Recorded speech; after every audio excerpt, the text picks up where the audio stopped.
à ce rendez-vous de Focus éminemment politique qui démarre avec une question qui est latente, qui domine l'actualité politique depuis un certain temps et qui va sans doute courir jusqu'aux frontières des prochaines élections générales. Un troisième mandat pour Patrice Talon.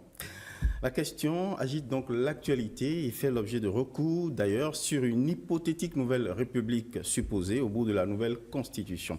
Le spectre de cette question a hanté même le procès Bokor Omeki et suscité des réactions par la suite et postures inattendues, voire critiques, aussi bien dans le camp présidentiel que dans le camp de l'opposition. En témoignent les déclarations du parti Les Démocrates, suivies de la sortie critique d'Adrien Roumbédi, dont l'ancien parti PRD avait fusionné avec l'Union progressiste pour donner l'UPR, le plus grand parti du bloc présidentiel. Alors, Focus a sollicité le coordonnateur des ministres conseils du président Talon pour analyser cette actualité politique qui se développe avec en trame de fond l'échéance ou les échéances politiques électorales de 2026. Monsieur Janvier Yahouedéou, bonjour et merci d'avoir accepté notre invitation pour décortiquer un peu l'actualité politique de plus en plus riche en rebondissements. Merci beaucoup, messieurs les journalistes. C'est à moi de vous remercier de m'avoir invité. Je m'emploierai à répondre à vos questions et bien entendu, bonjour aux téléspectateurs. J'espère que l'émission sera belle. Voilà, merci d'avoir salué nos téléspectateurs, à la fois ceux de la SRTB, mais également aussi ceux de Canal 3, puisque j'ai le plaisir de co-officier ce plateau avec mon confrère Éric Guédénon. Merci d'avoir accepté de m'accompagner dans cet exercice. Osias Nouveau, merci et bonjour à vous. Bonjour, monsieur le coordonnateur des ministres conseillers. Merci vraiment de votre disponibilité à répondre à nos questions. Avant d'aborder les sujets qu'a évoqué Osias tout à l'heure, je voudrais savoir, depuis votre installation en tant que ministre conseiller et coordonnateur des ministres conseillers, comment ça se passe avec les autres ministres conseillers autour du chef de l'État? Lorsqu'on parle des portefeuilles ou des ministres sectoriels, c'est depuis 1960. C'était défini et chaque ministre, une fois nommé, il sait exactement à quoi s'en tenir. Il y a le directeur de cabinet, il y a les conseillers, il y a ci, il y a ça. Mais la notion de ministre conseiller, c'est à nous de construire.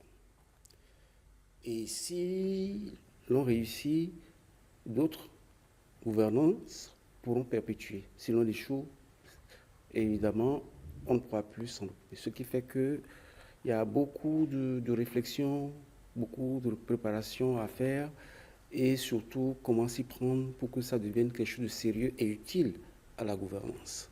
Et peu coûteux, surtout.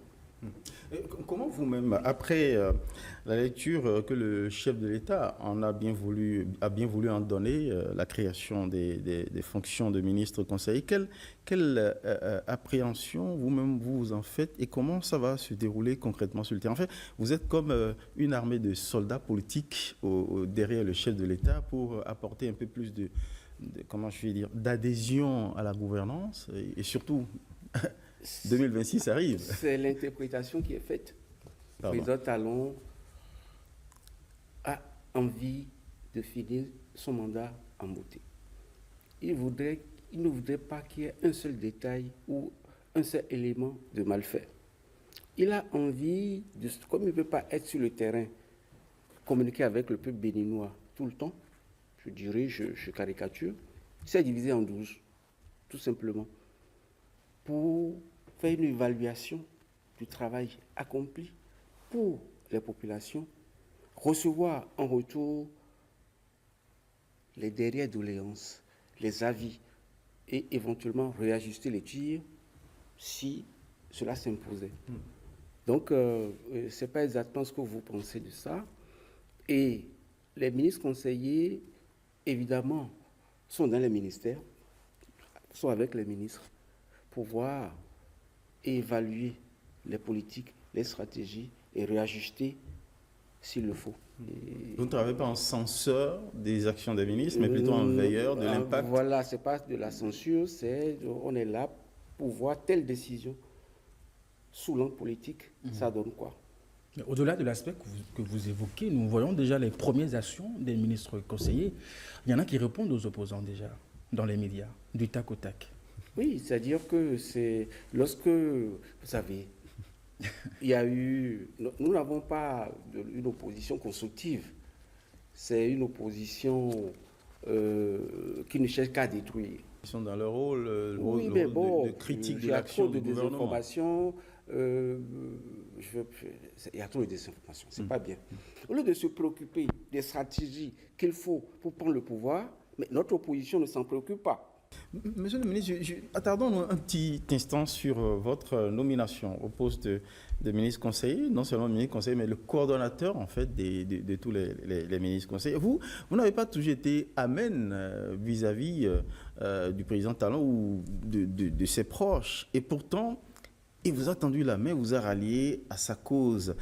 Cela fait écho à une déclaration qu'il a eu à faire, à savoir que le pardon pourrait être une faute. Comment a-t-il réussi quand même à vous pardonner et comment vous avez réussi à accepter cette main tendue et de vous rallier à sa cause? Ça me paraît un peu complexe. Expliquez-nous un peu, on veut comprendre. Vous savez, il ne faut plus lire les propos du chef de l'État au premier degré. Interpréter les propos du président Patrice Talon au premier degré vous amène à ne rien comprendre. Le président Patrice Talon, il parle peu et derrière chaque phrase, c'est très lourd, c'est du lourd. Je prends mon cas. En 2016, moi, je n'ai pas soutenu le président Patrice Talon aux élections. On s'en rappelle. Et tout simplement parce que quelqu'un d'autre m'avait fait appel et je lui ai dit à donner ma parole avant d'apprendre que M. Patrice Talon voulait être candidat. On est amis depuis une trentaine d'années. Alors le fait que je ne l'ai pas soutenu, ça a dû le faire mal, c'est humain. Et moi, j'en avais presque honte après. Il a fait sa campagne, il a réussi, et moi, j'ai compris que j'étais foutu pour plusieurs années. Je suis resté dans mon coin. C'est un vendredi soir, il m'appelle.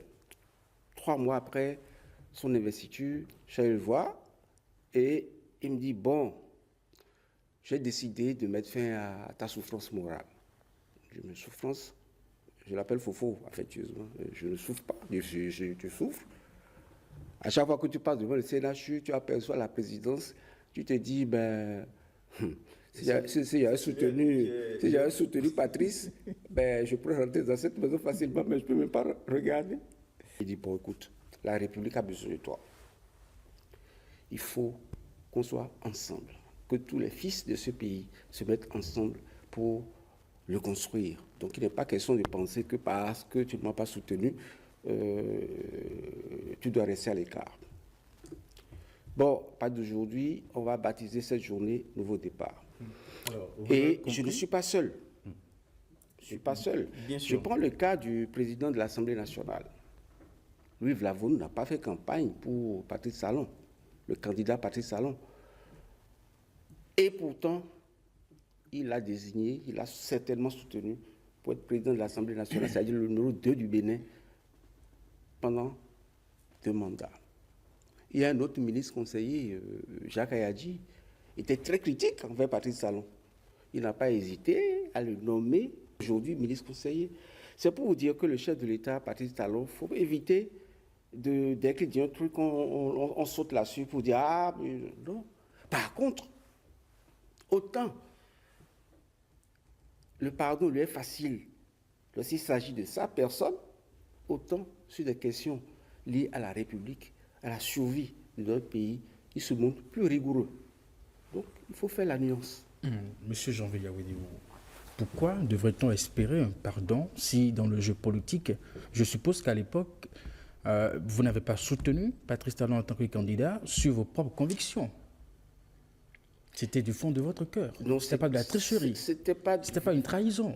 Oui, en fait, vous étiez convaincu qu'il n'était pas le bon. Non, c'était pas parce que j'étais convaincu qu'il n'était pas le bon, c'était parce que j'avais déjà donné ma parole à un autre ami, avec qui j'étais moins ami qu'au candidat Patrice Talon.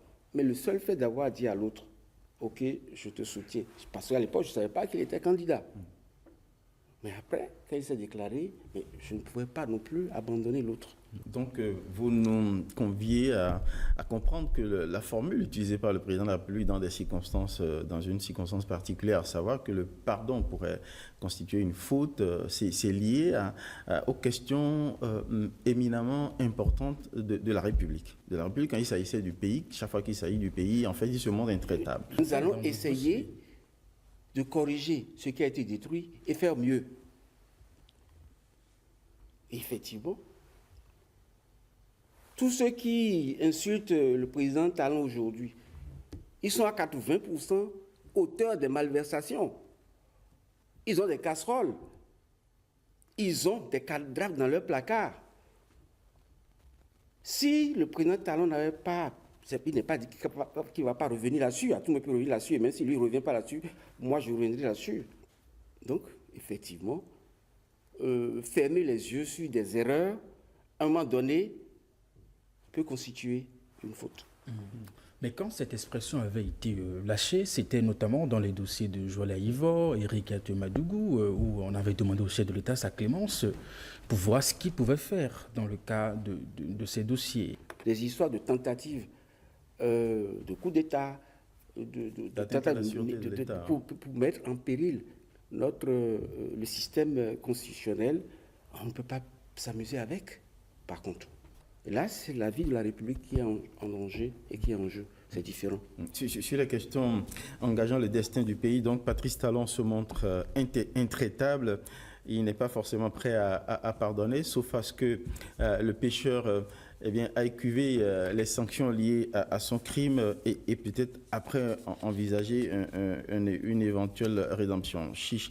Mais autant que Yahweh Déhou, d'autres comme Maître Alain Orunla qui défendait bec long et critiquait, fustigeait Patrice Talon et défendait à Diavon, Sébastien, il lui a fait appel, il a associé à sa gouvernance, autant qu'il a fait avec Maître Adrien Oumbédi, qu'il a associé à des réformes politiques qu'aujourd'hui, Maître Adrien Oumbédi, il critique comme étant liberticide, et autant qu'il critique la gouvernance du Talon comme une gouvernance d'exclusion. Vous avez suivi sa sortie. Comment est-ce que vous réagissez à cela? Vous savez, j'étais sûr que cette question viendrait sur ce plateau.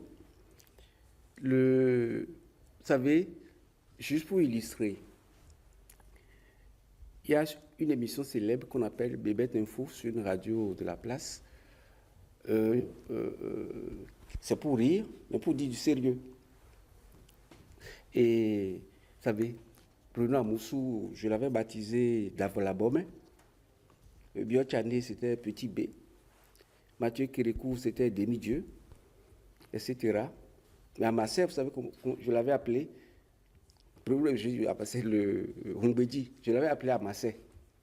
Amassé, dans notre langue, c'est un serpent à deux têtes. Vous voyez la tête là-bas, vous pensez le prendre par la queue, mais en fait, l'autre tête est là.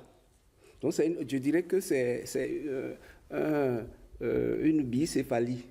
Et en 2003, lorsqu'il a quitté le gouvernement, j'avais réalisé un petit documentaire. J'ai amené le CD. Et c'est le destin d'une feuille morte. Adrien Oumbédi, le destin d'une feuille morte, où l'emporte le vent. Je vais essayer de remettre ce truc pour que les gens puissent rigoler un peu, mieux connaître Adrien Oumbédi. Mais ça sur les réseaux sociaux. Pour que ceux qui pensent que les jeunes, parce que là je vous parle de 2003, avec 22 ans aujourd'hui, que les jeunes qui n'étaient même pas nés connaissent mieux Adrien Oumbédi. Donc, moi je pense que il vaut mieux qu'on parle de choses sérieuses. Parce que Adrien Oumbédi est capable, il a cette facilité à revenir sur ses propos. Même dans 3 mois, il est capable de dire le contraire de ce que vous avez entendu.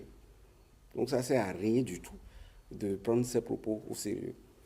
On parle de quelqu'un qui est bien âgé, qui est un poids lourd. 3 fois président de l'Assemblée nationale. C'est tout ce que Maître Adrien Oumbédi vous inspire? Le défaut d'Adrien Oumbédi, c'est son incapacité à être stable. S'il était une femme, il aurait changé de mari 4 fois. Est-ce que ce n'est pas le propre des politiques, Janvier Yawédéo? Vous aussi, vous étiez critique envers Patrice Talon, mais aujourd'hui... Non, je n'ai jamais été critique envers Patrice Talon, par contre. Jamais. Jamais. Mais critique vis-à-vis de certains de ses proches. J'ai été... Qui est impliqué dans des dossiers. C'est différent. Et vous voulez parler d'Olivier Bocor. Pour ne pas le nommer. Mais Patrice Talon n'était pas trempé dans affaires matérielles agricoles. Du tout. Sinon, je l'aurais dit, je l'aurais cité. Olivier Bocor, oui, c'était faux, il aurait attaqué, hein, et j'ai les preuves. Je ne parle jamais sans preuve. Je ne parle jamais sans preuve, et je vous affirme que ce monsieur, j'ai les preuves. Mais en même temps, réagissant justement à ce procès, lorsqu'il recevait les membres du grand parti UPR, justement, revenant à Maître Adrien Humbouidi, il considère que ce procès est le prolongement, la conséquence, pour paraphraser ses propos, de la politique d'exclusion, d'une gouvernance d'exclusion et de loi liberticide. C'est comme ça qu'il considère l'affaire. Quelqu'un lui a... Donc sa sortie est tout sauf un non-événement, tel que vous semblez vouloir... Quelqu'un, je ne sais pas si c'est pas le ministre du Conseil Gbadamassi, qui disait, mais la loi sur le numérique, il était président de l'Assemblée nationale lorsque ça a été voté. Et le Bénin fait partie des premiers pays à voter une loi pareille. Et beaucoup de pays par la suite ont eu à faire parce que le numérique, c'est beau, c'est agréable, mais c'est dangereux. Donc, ne pas l'encadrer, ça peut entraîner des désastres monstrueux. C'est pour ça que ça a été amené. Et alors, aujourd'hui, lui, Humbouidi, qui était président de l'Assemblée lorsque ça a été voté, critique, ça démontre l'inconstance du monsieur. Ça signifie que lui-même, il ne sait pas ce qu'il a voté. Mais sa sortie, même si on considère que Humbouidi c'est une girouette qui fait des pirouettes politiques par moment en fonction des circonstances, cette sortie n'est cependant quand même pas anodine. Certains considèrent ça comme une sorte de conspiration, notamment qui pourrait fragiliser le camp présidentiel, parce que son ancien parti PRD n'est pas un petit morceau dans le bloc présidentiel. Est-ce que cela ne pourrait pas fragiliser justement le grand parti UPR et donner des soucis du fil à retordre au plan électoral? En politique, on cherche toujours à faire de l'addition. C'est le mot, c'est l'expression courante. Et personne n'aurait voulu voir le président Humbouidi et son parti politique, le PRD, quitter la mouvance. Personne. On ne souhaite pas. Mais lui-même sait, avec le nouveau code électoral, et même avec l'ancien, son parti politique, le PRD, ne peut plus avoir des députés. Même avec l'ancien code, n'a pas pu totaliser 10% sur le plan national. Il y a moins de 5%, je crois bien. C'est pour ça qu'il n'a pas pu avoir de députés à l'Assemblée. Alors, par conséquent, aujourd'hui, qu'il prenne le risque de quitter la mouvance, ça ne l'arrange pas. Et même, avec ces 5%, il rejoignait l'opposition, c'est-à-dire les démocrates, ça ne donnerait rien du tout. Il n'y aura pas d'issue. Il n'y a pas d'issue. Donc, j'espère que l'intelligentsia politique qui entoure Humbouidi le conseillerait pour qu'il ne franchisse pas, qu'il n'aille pas vers cette nouvelle aventure. Mais ce n'est pas mathématique, vous savez, la situation politique. Ça peut changer à tout moment. Mais ce n'est pas évident. Vous vous rappelez, en 2016, la machine lourde du côté de l'ancien président Yahi, qui aurait souhaité que ce soit son dauphin qui l'emporte, avec tous les partis qui l'entouraient, on considérait que la question était pliée, et pourtant, un Patrice Talon, il sort de l'exil, il n'avait aucun parti pour le soutenir, il renverse la vapeur. Mais tout est possible en politique. Dans le cas actuel, la malchance de Humbouidi et même de l'opposition, c'est l'évidence de la réussite du mandat du président Talon. Le vrai problème de la mouvance, c'est ça. Le bilan. Le bilan. Il faut que les politiciens qui s'agitent comprennent l'âme d'un peuple. Je me rappelle, en 2000, je crois que c'est en 2011, mais tous les hommes politiques s'étaient entendus pour faire tomber Yaya Boni, candidat. Mais le peuple voulait de Yaya Boni. Mais lorsque tu réunis la foule pour dire Yaya Boni n'est pas bon, tu applaudis. Mais moi-même, je réunissais du monde et je dis oui, il va partir. Yaya Boni ne vaut rien, il va partir. Je parlais de lui, il a volé, il sait ses services, machin. Tout le monde trouvait qu'il fallait faire partir Yaya Boni. Mais le jour du vote. Enfin, pas tout le monde, c'est la foule de circonstances. Oui, la foule de circonstances, c'est ce que je dis. Elle a dit oui, je dis, mais si Yaya Boni dit je soutiens, etc. Mais le jour du vote, dans mon propre bureau. Vous avez été battu.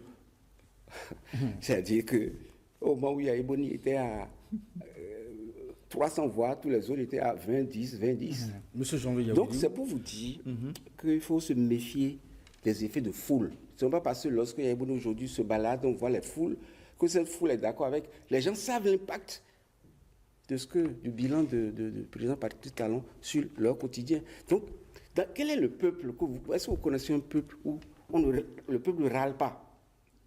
On ne râle pas contre son président, ne râle pas contre la gouvernance. On râle toujours, quel que soit le pays que vous voulez. C'est vrai, au début, juste à l'arrivée du président, c'est tout beau. Mais après 1 an, 2 ans, on râle. Ce n'est pas parce qu'on râle qu'on est contre le président.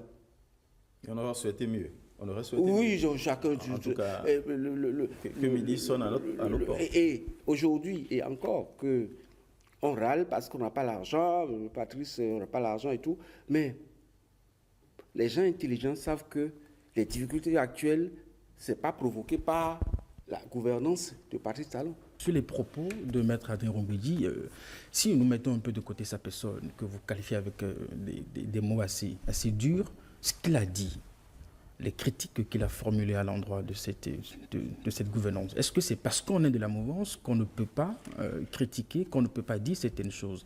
Il a parlé des prisonniers politiques, il a parlé d'exclusion, il a parlé des exilés. Est-ce que tout ceci n'existe pas, à votre compréhension des choses? Est-ce que dans une république, il y a des gens qui sont exemptés de prison? Lorsque quelqu'un vole un vélo, il vole une moto, on l'emprisonne. Est-ce qu'on va dire demain, il faut le sortir parce qu'il est le fils du DAR? Mais non.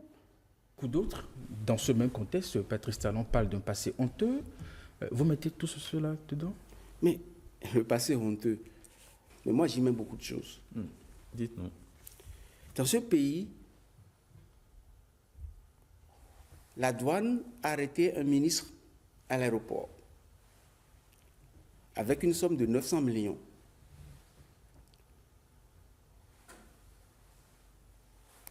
Le peuple s'écrie et le chef de l'État vient gaillardement à la télévision, dit mais pourquoi vous parlez de ça? Quelqu'un a perdu son argent. C'est pas honteux ça. Parmi ceux qui s'agitent aujourd'hui, les villas Sensat que vous voyez là, les gens n'ont pas acheté. Les terres ont été distribuées aux copains.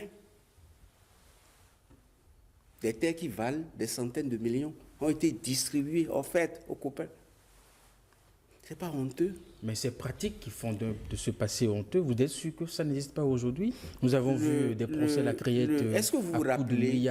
J'ai un autre exemple à vous donner.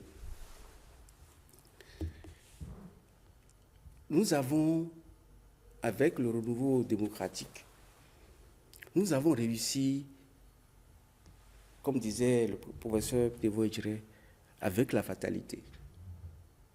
Nous sommes passés de Cototrou à Cotopavé. Et un monsieur est venu, un homme, je dirais, providentiel, qui s'appelle Nicéphore Souglo, qui en 5 ans a redressé ce pays. Et on est passé Si je prends le cas du coton, on est passé de 90 000 tonnes en 1990 à plus de 350 000 tonnes en 1996. Le Bénin a changé. Ou amorcer son changement. Ou amorcer son changement.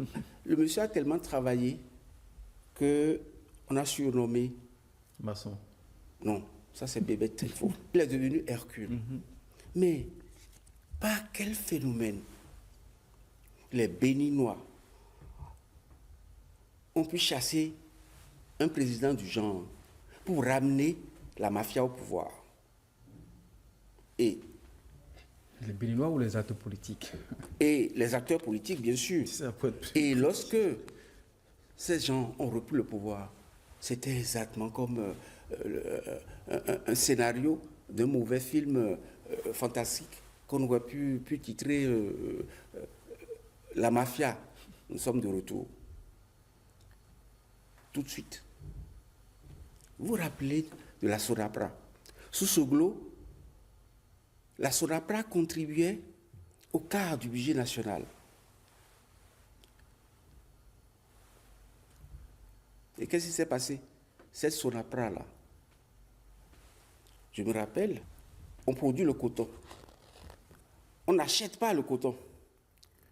Les copains du chef de l'État vont prendre le coton à 0 francs à SODAPRA, ils vont vendre et les plus sérieux viennent retourner les sous après. Mais il y a un monsieur qui, à lui tout seul, a acheté pour 14 milliards à la SODAPRA, n'a jamais payé, jusqu'à aujourd'hui. Et pour sauver la campagne, le président Yahya Boni a dû décaisser 11 milliards du trésor public pour pouvoir payer les transporteurs et autres et sauver la saison. Est-ce que vous vous rappelez, quand pour couvrir le vol, le bureau du ministre, on l'incendie. Le bureau du directeur financier, on l'incendie. Vous parlez du ministère de l'Agriculture. Du ministère de l'Agriculture. On l'incendie pour faire disparaître toutes les preuves. Et vous vous rappelez, nous avons réussi, nous avons eu l'intelligence nous avons réussi à soulager les caisses de la Sodacop de 16,6 milliards dans ce pays. C'est-à-dire que si... Et lorsqu'on a fini de faire tout ça, on est passé d'un pays qui décollait et on revient à un pays qui recule. C'est pas honteux? Pour moi, c'est honteux. Donc, nous devons prendre conscience. Donc, le fait de dire passer honteux, on peut l'apprécier de mille manières.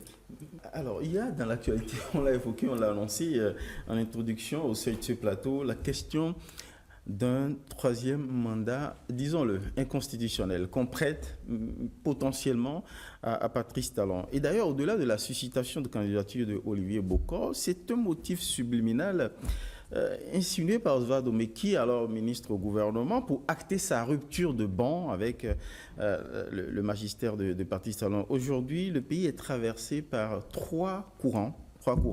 Les suspicieux légalistes, les velléitaires, les tenants d'une nouvelle république potentielle suggérée par la modification des dates du processus électoral, notamment la date de prestation du serment du chef de l'État.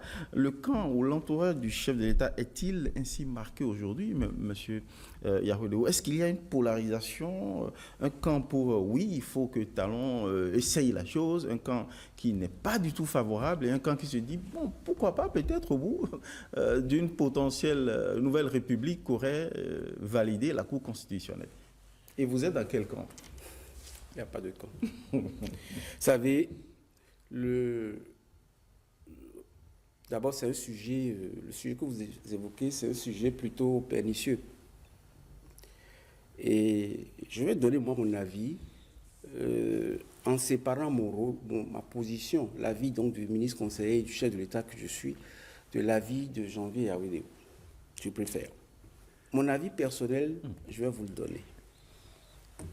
Il faudrait que notre Afrique se réveille.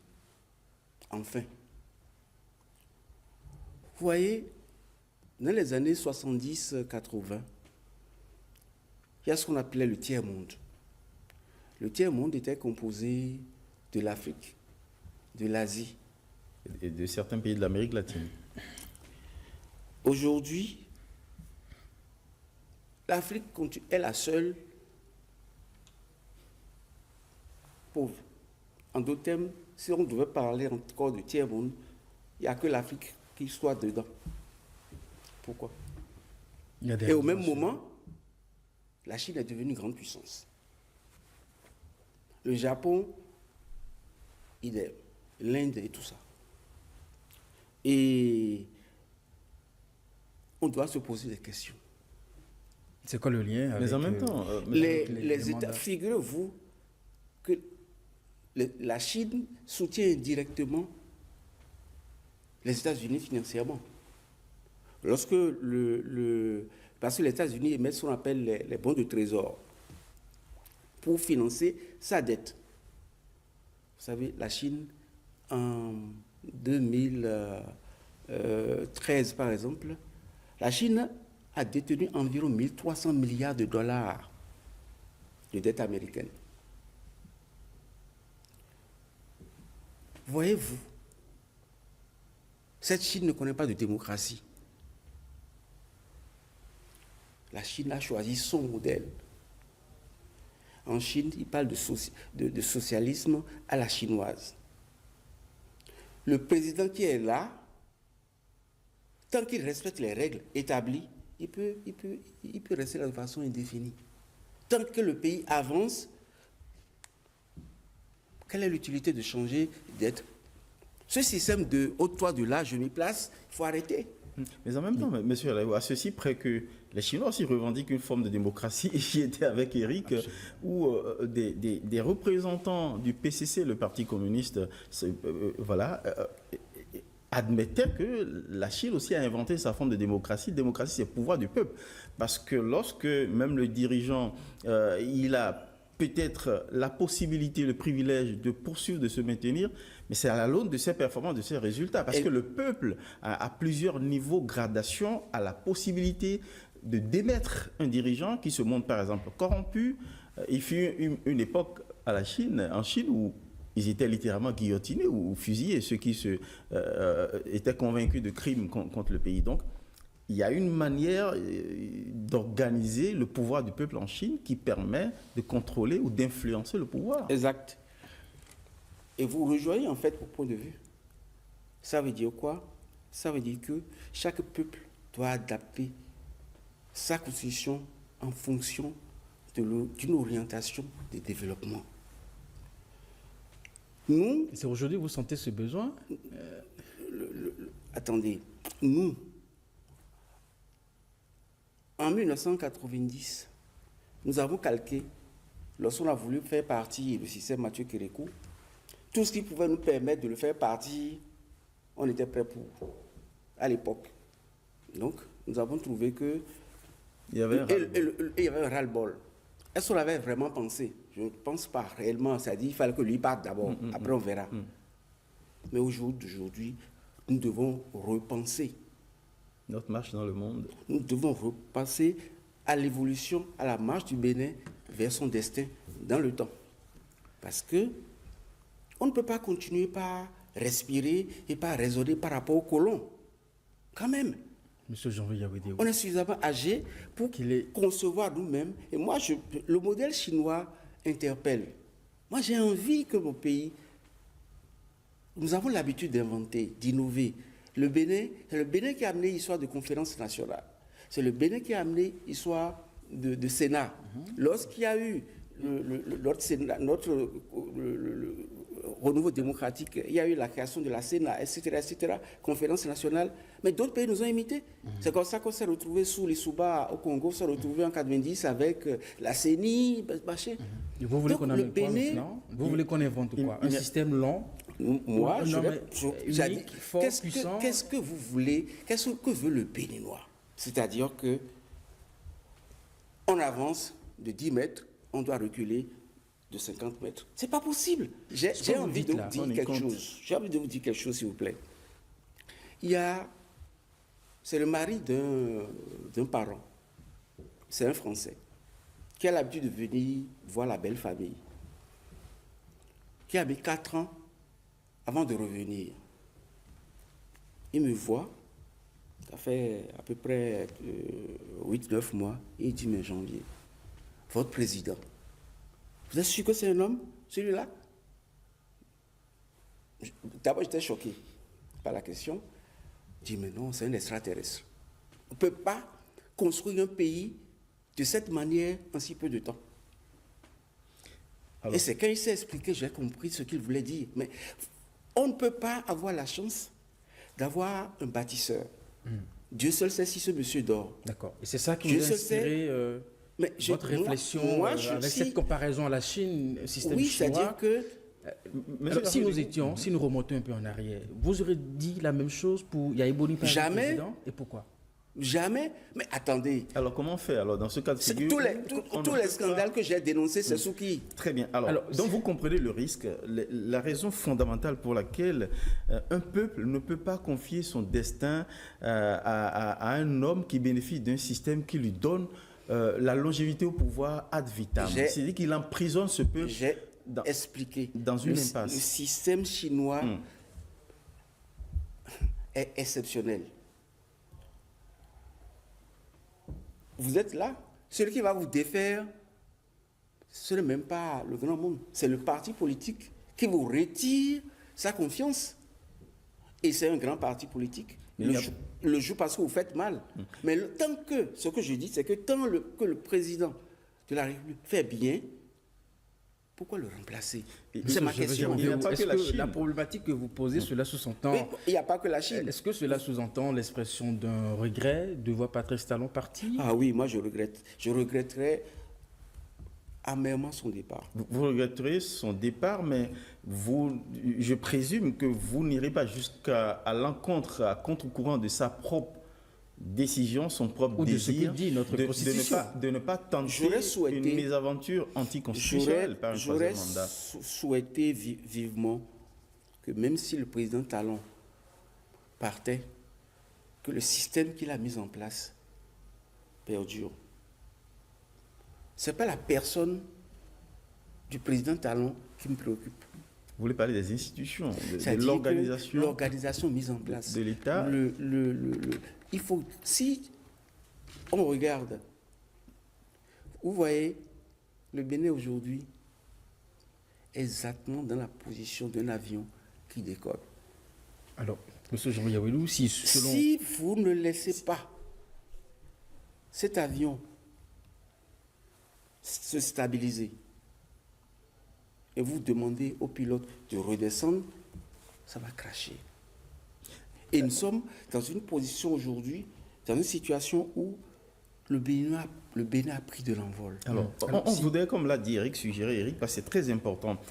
Vous avez émis des souhaits ou peut-être des regrets de voir les pays africains comme le Bénin adopter des prêts-à-penser politiques comme la démocratie à l'occidentale et de ne pas réinventer un système politique qui assure, parce que je crois que c'est le fond de votre pensée, une certaine stabilité qui garantisse la durabilité de gouvernance qui profite au pays. Soit, quand on a fini de dire ça, est-ce qu'on doit vous soupçonner d'être partisan d'un maintien de Patrice Talon contre les prescriptions constitutionnelles actuelles? Le président Talon n'est pas demandeur.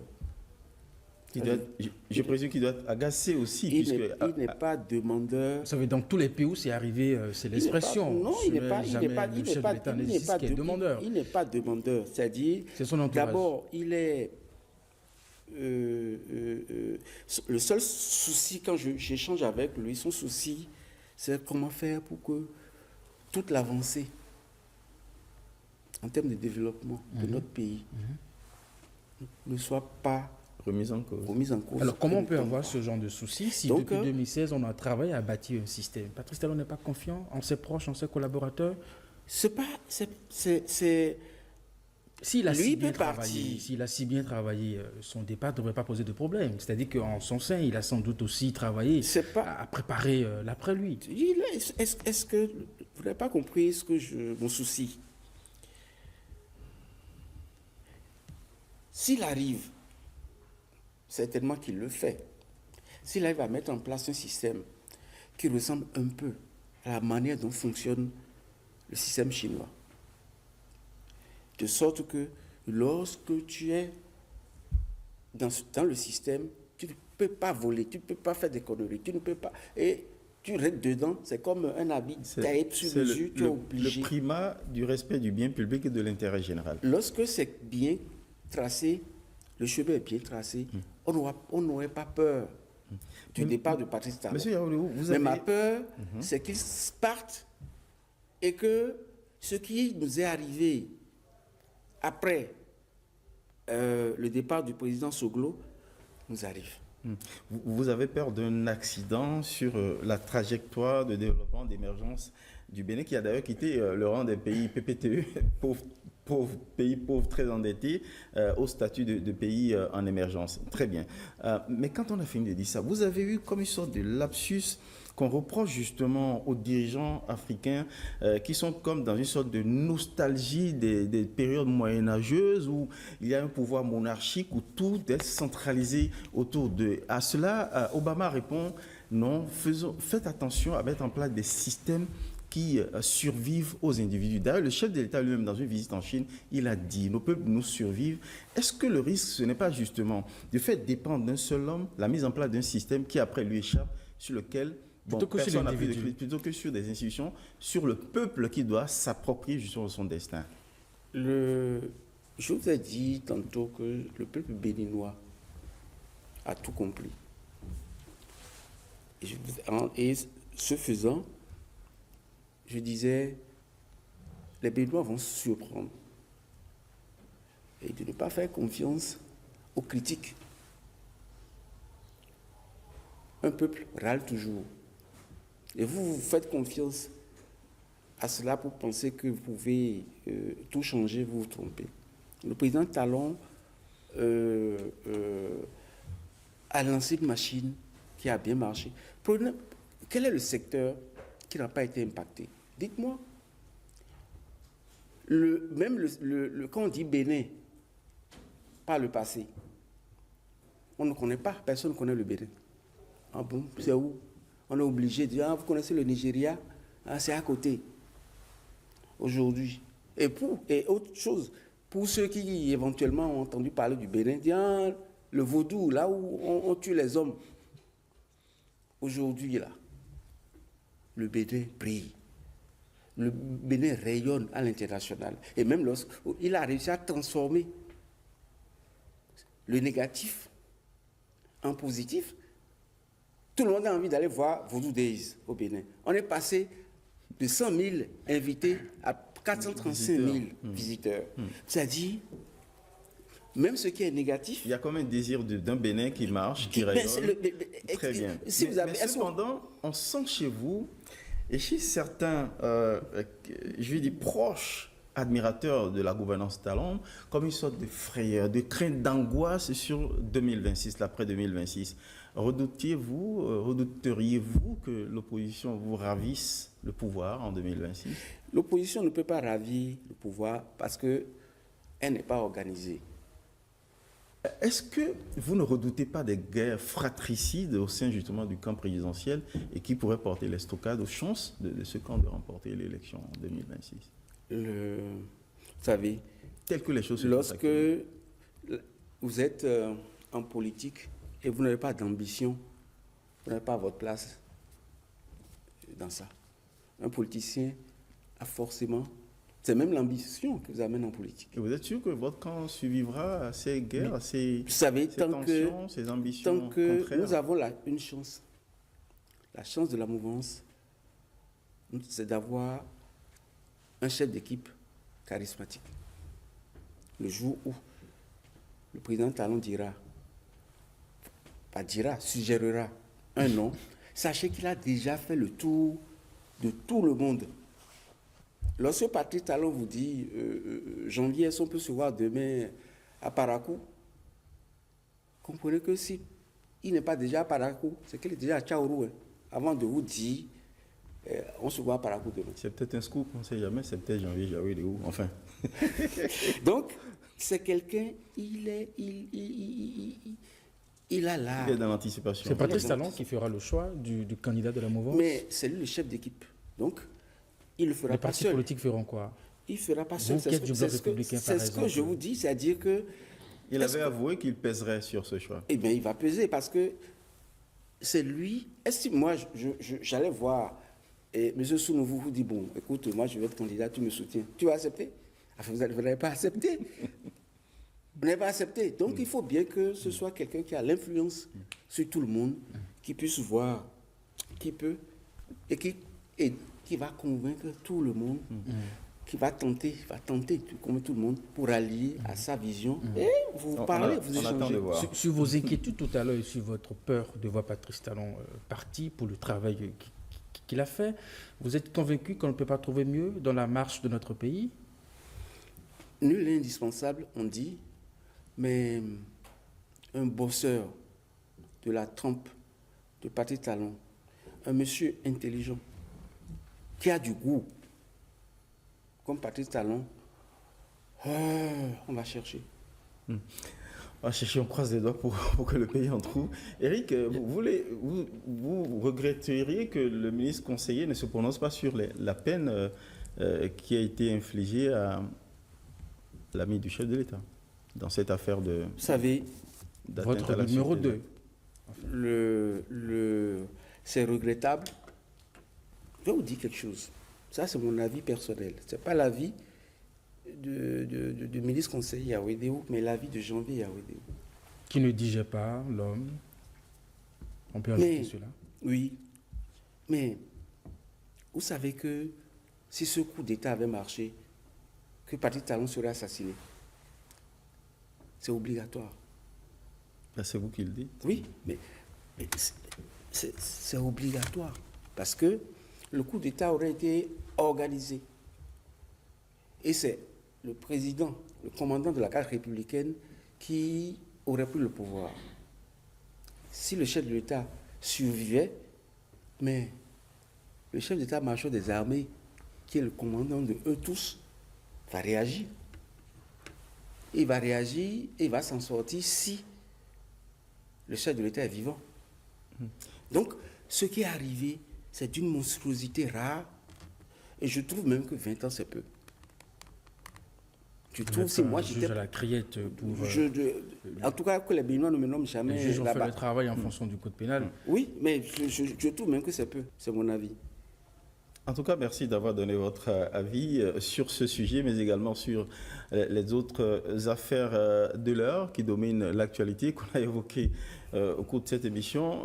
L'actualité politique va évoluer, on n'est qu'au début.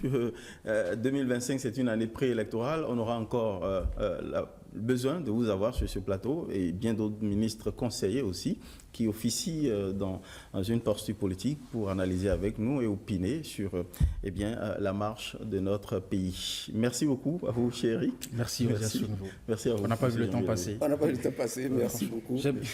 Et bon dimanche à vous. J'imagine bien, on aura d'autres occasions. Merci beaucoup, merci les journalistes.